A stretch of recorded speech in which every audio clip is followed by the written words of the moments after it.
to The Hypnotist, the show that gives you inside access to cutting-edge hypnosis with real clients facing genuine issues. Brought to you by the hypnotherapist demanded by celebrities, CEOs, and even royalty, Adam Cox. These recordings took place live from Adam's clinic in London's world-famous Harley Street. So, get yourself comfortable and enjoy today's episode of The Hypnotist.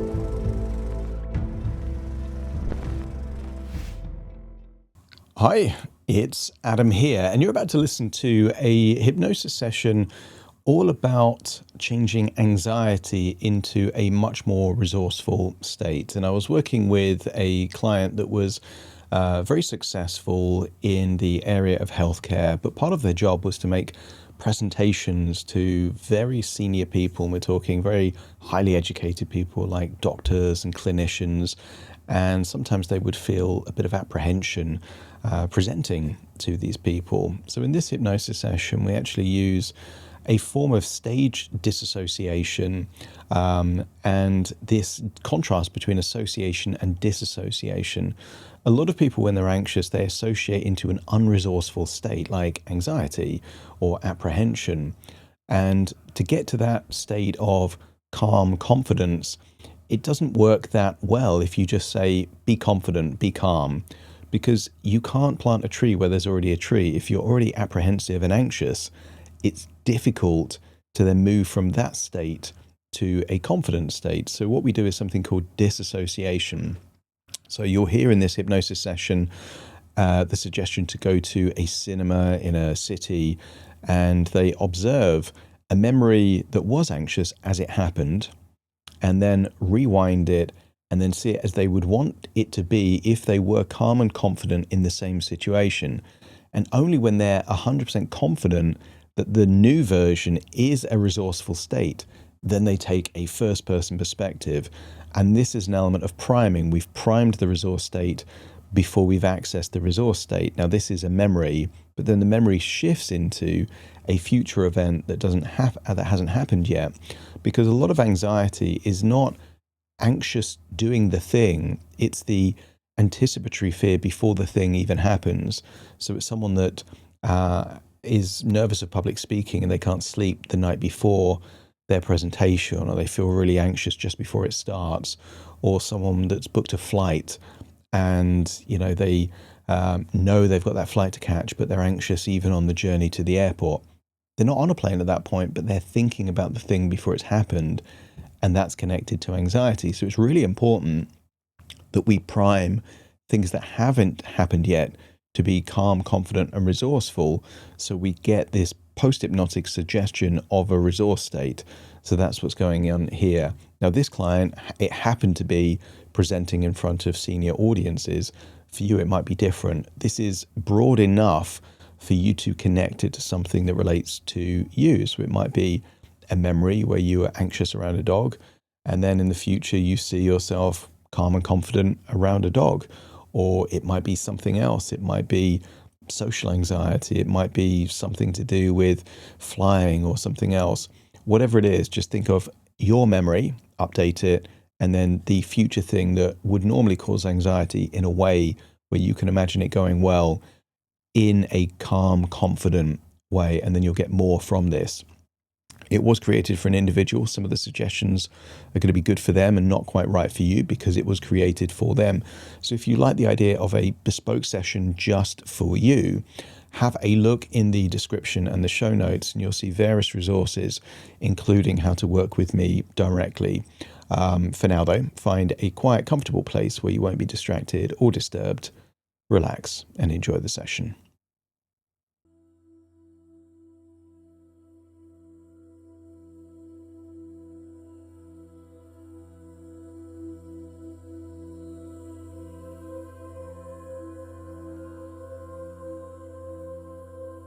Take a deep breath in. And as you breathe in a wonderful feeling of calm relaxation. And as you exhale, feel a wonderful feeling of release as if any tension, stress, and worries are just leaving your body in your outward breath. Breathing in relaxation and exhaling tension. The deeper you breathe, the more relaxed you feel. And the more relaxed you feel, the deeper you breathe. And as your body relaxes, your imagination awakens. Feel your arms and legs feeling limp, loose, and heavy. The tiny muscles in your forehead and your jaw starting to relax. And you may notice your breathing changes, not just deeper, but lower, less from the chest and more from the diaphragm. That's it. And just imagine how it would feel if any tension was melting away like ice cubes in the sunshine. And I want you to imagine you keep your body exactly where it is, but your imagination can go on a journey. And I want you to imagine seeing a bookshelf with books of destinations around the world. Imagine choosing a book. And just imagine flipping through the pages until you see a city you've been to or a city you would want to go to. And stare at an image that represents that city. And imagine how you would feel if you were floating through the pages and being in that city. Imagine exploring the city. And just imagine there is something strange about that city. The city is the city, but you notice a cinema that does not belong in that city. A familiar cinema, and yet it's there in that different country, that different city. Imagine walking into the cinema, having a choice of screens. And each screen is a memory. A moment where real anxiety existed in the past. And I want you to choose one. A real memory. Each screen has a different number.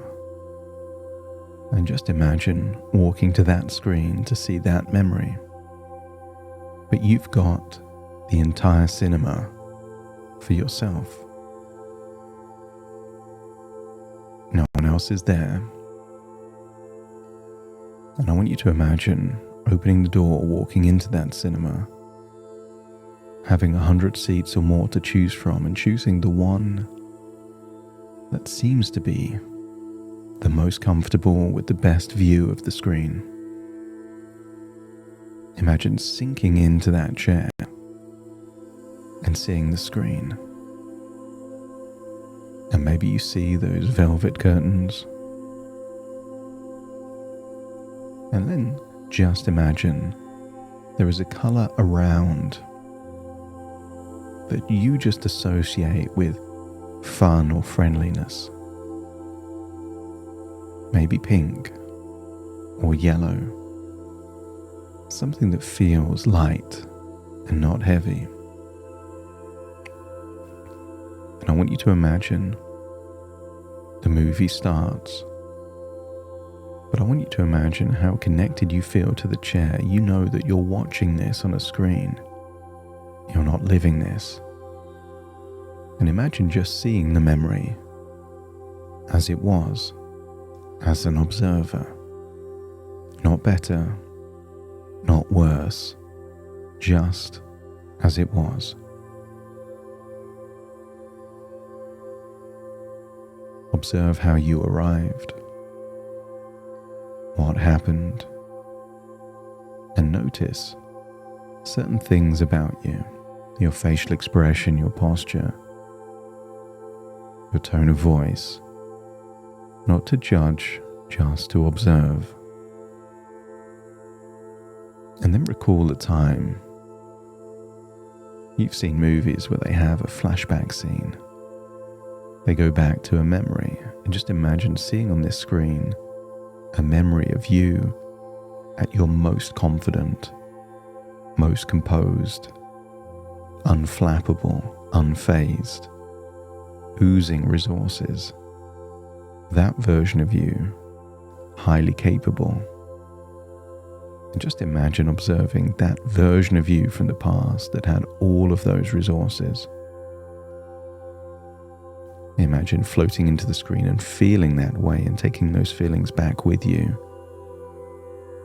As you're there on that cinema chair seeing the screen. But now you see that scene and you rewind it.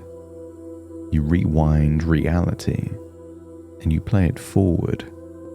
But you now see the qualities of that confident, composed, unflappable, determined version of you in the very same environment you were before.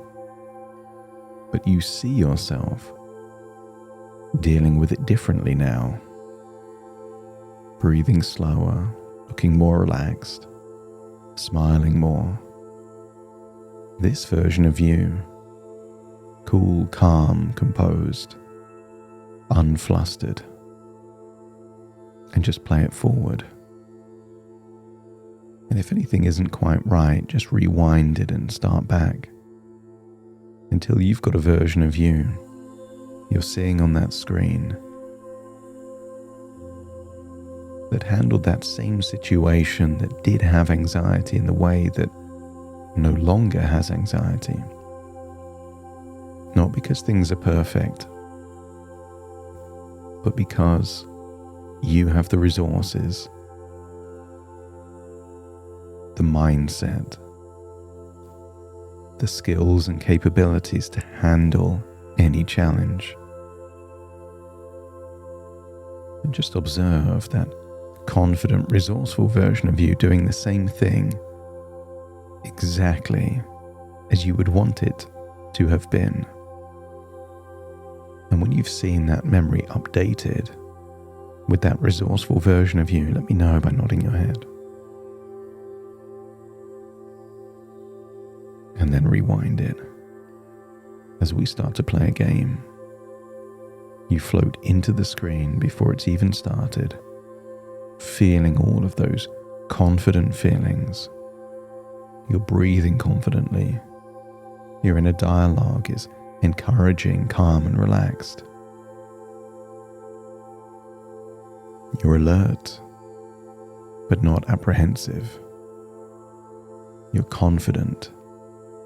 And just imagine from a first-person perspective, you are now the character in that scene. You're living that moment from a place of pure confidence, calmness, and composure. Any challenges, you feel that you can handle them. But the game is that if any anxiety appears, you leave the screen, go back there into that chair in the cinema, you rewind it, see yourself handling it the way you would want to handle it, and then jump back into the character. The challenge is to experience the whole moment from that first person perspective, connected to that confident, resourceful feeling. So take a moment and relive that moment as you would want it to have been, with all of these wonderful, confident, calm, resourceful feelings. And the moment you get to the end of that memory, feeling how you would want to feel if it was completely within your capabilities. Let me know by nodding your head. Jump back to the beginning, and now let's call this bit training at altitude. Make it more challenging than it actually was, and still connect to that feeling of calm confidence. If you can handle those challenges, remain in your body. You feel any anxiety or apprehension or feeling flustered, you jump back to the observer. See it as you would want it to be, and then continue in that first-person perspective. And you can make it as challenging as it could possibly be. Absurdly so. A ridiculous level of challenge. As we plant a seed of an idea, that the moment your mind absolutely believes that you could handle something more challenging than reality itself fills well within your sphere of capability. Anxiety is normally a warning sign that you're getting close to your limits. But if your limits have expanded, you never quite reach those limits.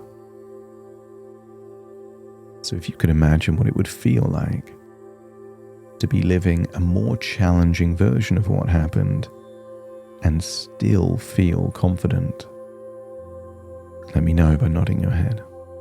That's it. Notice how you're breathing in that state.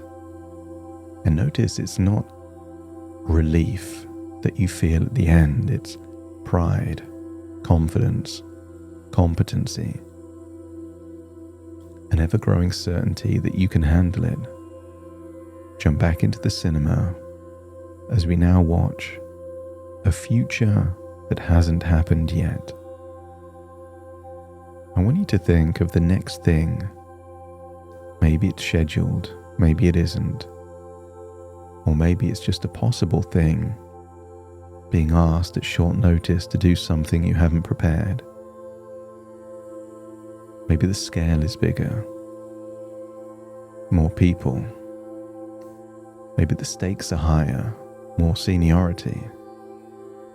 But see something in the future, and see that future version of you with all of those qualities of resourcefulness.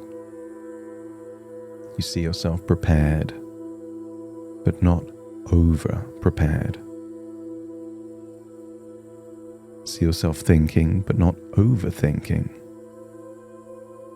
See that version of you, excited, but not jittery. See that version of you, perhaps researching where it would be, the kind of people, the kind of faces most websites share, bios and pictures of rooms. See yourself knowing what to expect, and then observe that version of you on the screen, confidently preparing beforehand,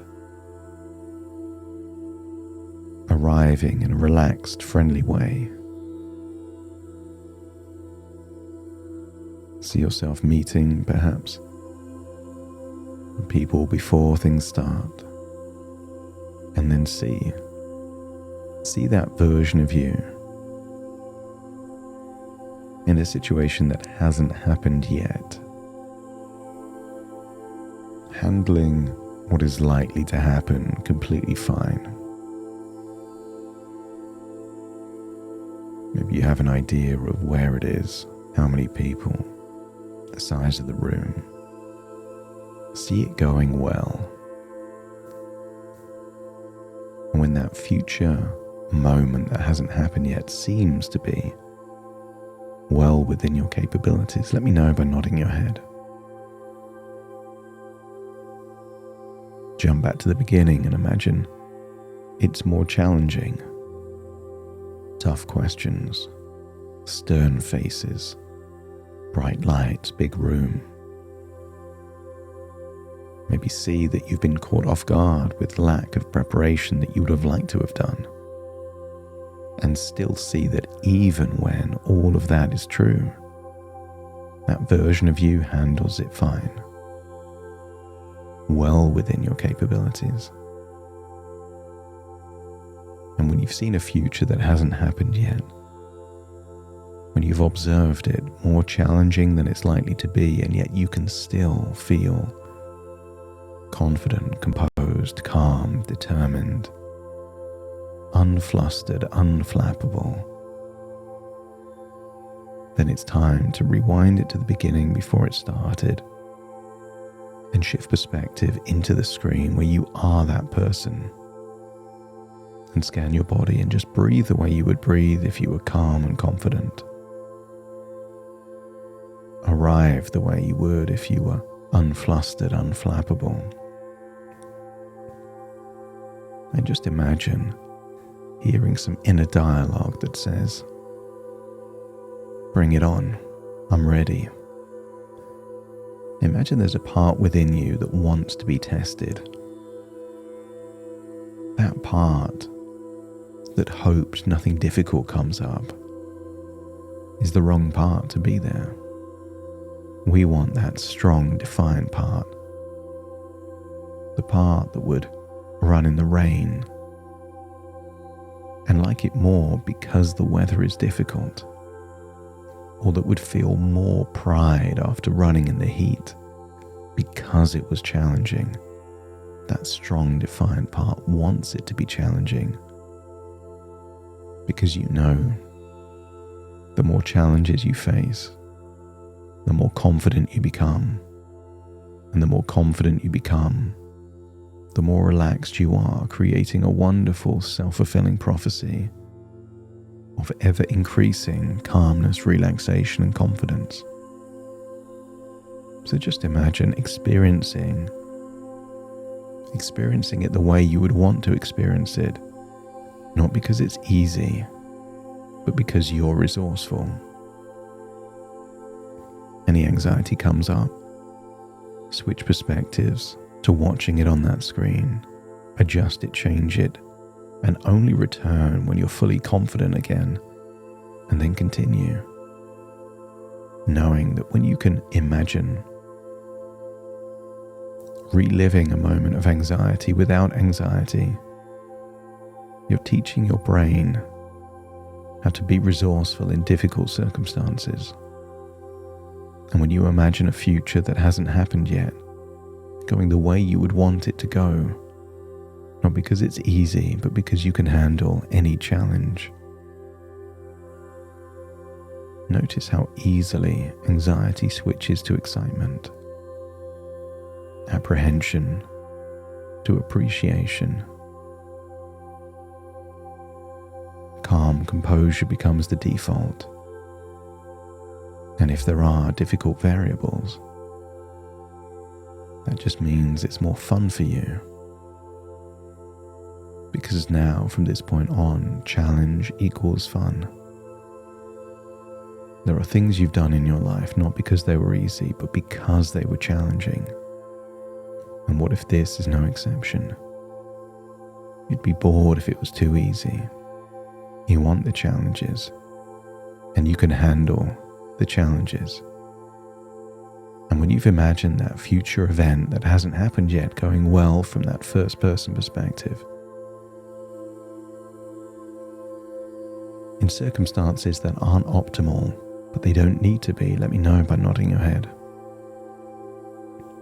And then float back from the screen into the cinema, leave the cinema with a sense that you can handle whatever is coming your way. Each challenge builds resilience and confidence, and find yourself out in that city, the city in the book, and look up at the sky and imagine floating up in the sky and find yourself holding that same book, putting the book back on the bookshelf and floating back in your body exactly where you are now, but taking all of these new beliefs and resources with you as it's time to return.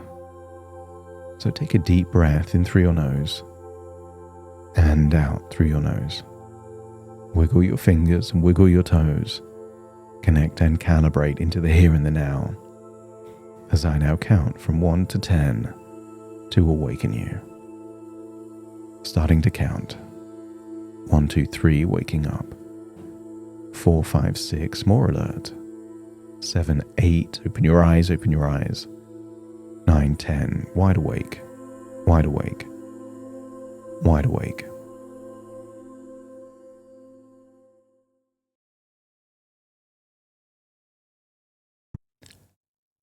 Thank you so much for joining me on today's episode of The Hypnotist. If you've enjoyed this episode or got some value from it, please give it a 5-star rating and review. And maybe you know someone that would also benefit from this particular episode, in which case share the episode with them so they can also get the benefit too. And if you would like to listen to this episode where it's just the hypnosis, so no intro, no outro, no explanation, just the hypnosis and completely ad-free, there will be a link in the description where you can subscribe at a very low cost and only get access to the hypnosis. So if that's of interest, please check that out. Thank you again for being a regular listener of The Hypnotist, and I'll see you again soon for more.